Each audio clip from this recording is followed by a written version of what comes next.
Mississippi. We're here at ASDIN 2025 in Grapevine, Texas.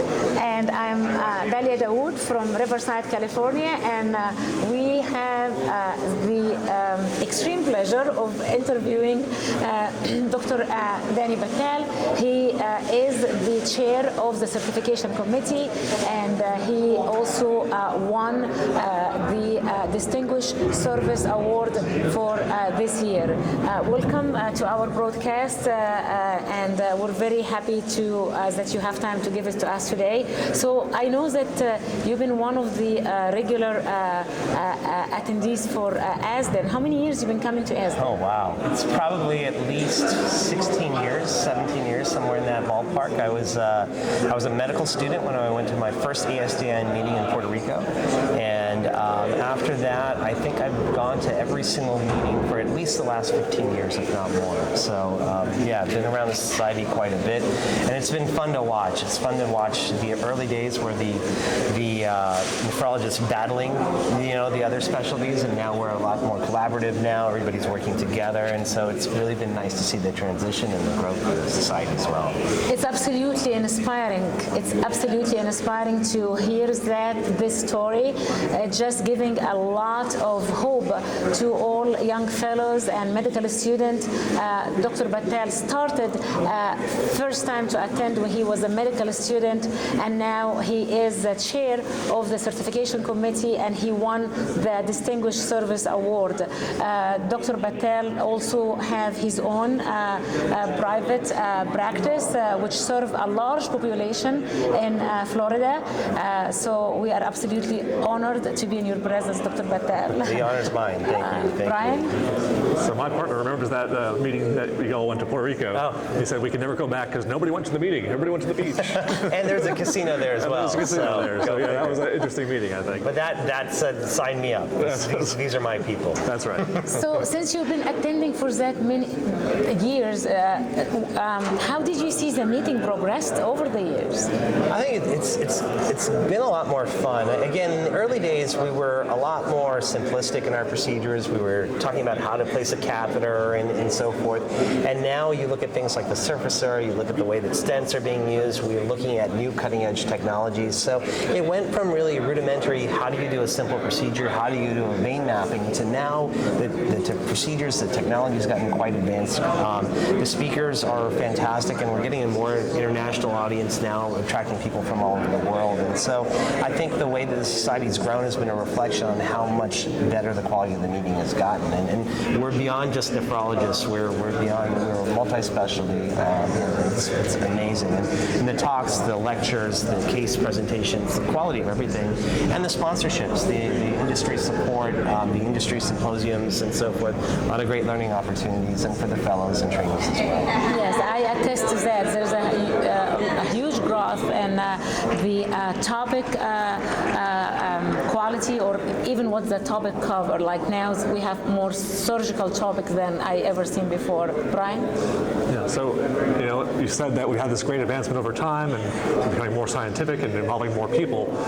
We just passed our 20th year. And so I was just wondering, do you have any insight what we're going to do in our 40th year? That's a great question. I hope, my goal is that we continue to advance things and we continue to advance the care for patients. The reality is, the ultimate dream is we don't need dialysis in another 20 years. Unfortunately, this hasn't really changed in the last 50 years. And so, how much of this will be the same thing and how much will be completely different? Does new drug technology change things? 40 years is a huge crystal ball, but I think as long as we continue to advance the goals of our patients and continue to advance the society and hopefully get more regulatory and reimbursement support for what we do and recognition for what we do, I think we can continue to improve things. It's interesting. I don't know if we're all pessimists, but you're only the second person who said, well, maybe we'll be out of business in 20 more years. Well, that'll be good. I'll be retired. You're still young. So, 16 more minutes.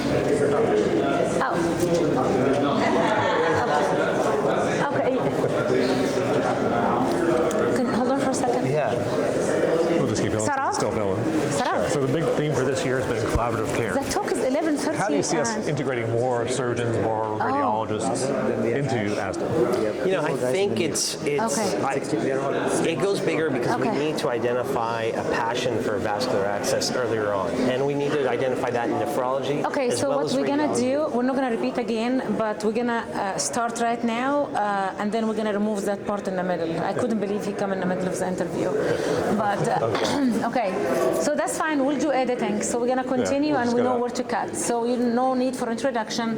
What was the last thought when you were talking? With So Nikki? we were just talking about the collaborative care and Okay, so we're gonna repeat the question where he walked and I looked away. So let's just repeat that part again. Okay, Sure. so go ahead. so the main theme of this year's meeting is collaborative care. So how do we get more people involved in ASDIN, surgeons, interventional radiologists, mid-levels? I think the key is exposing people to what we do earlier on, and it goes beyond just different specialties, even nephrology. I was very fortunate to have an interventional nephrology program where I trained, but most training programs don't have that opportunity. So exposure to that, and then the same for radiology, the same for vascular surgery. There needs to be some sort of passion and excitement from an early stage, and I think that's the only way that we can bring people up, because it's too sporadic. It's not really uniform in any of their training. But I think if people recognize what we do and how we do it, hopefully that sparks the passion and gets more growth. Dr. Bethard made a great point that maybe we need to change our focus. Maybe it's not ASDIN anymore, but it's more about care of vascular access. And I think that's where Bigger things are umbrella. going, yeah. And I think all the societies are moving that direction. So you won the Distinguished Service Award today. Can you describe to us how, when you first got the phone call, because I know that the president usually gives that call to announce that you won the award. How did you feel? First, I felt like I wasn't old enough. I felt like I'm too early in my career for something like that. But no, it's an honor, a privilege, especially from ASDIN. It's a society that's meant a lot to me, that I've put a lot into as far as the committees and council and so forth. And so to be recognized by your colleagues is always pretty cool. And especially, I'm in a private setting. I work by myself most of the time. So to get any sort of recognitions, I'm a humble guy. I don't really, feel like I needed that much or anything. But it's a great award, and to be surprised on a video by my family and kids, I don't get very emotional, and that was a really nice moment. So really special for me. So what is your advice for the young fellows over there who's interested in interventional nephrology as a career? What's your advice to them to reach that amazing achievement that you reached? It's tough. I think you put your head down, and you will have to fight battles as a nephrologist doing these procedures. You will, especially if you're going to an area where you're starting it yourself, which is what I did. You have to establish yourself, and it goes to the quality of care that you can provide. It goes to the quality of care you can give to your patients and your community. And I think if you're able to provide good work and work hard, the rest will kind of come along with it. But it's hard. It's hard, definitely. If you don't have a training program around you, it's hard to break through that.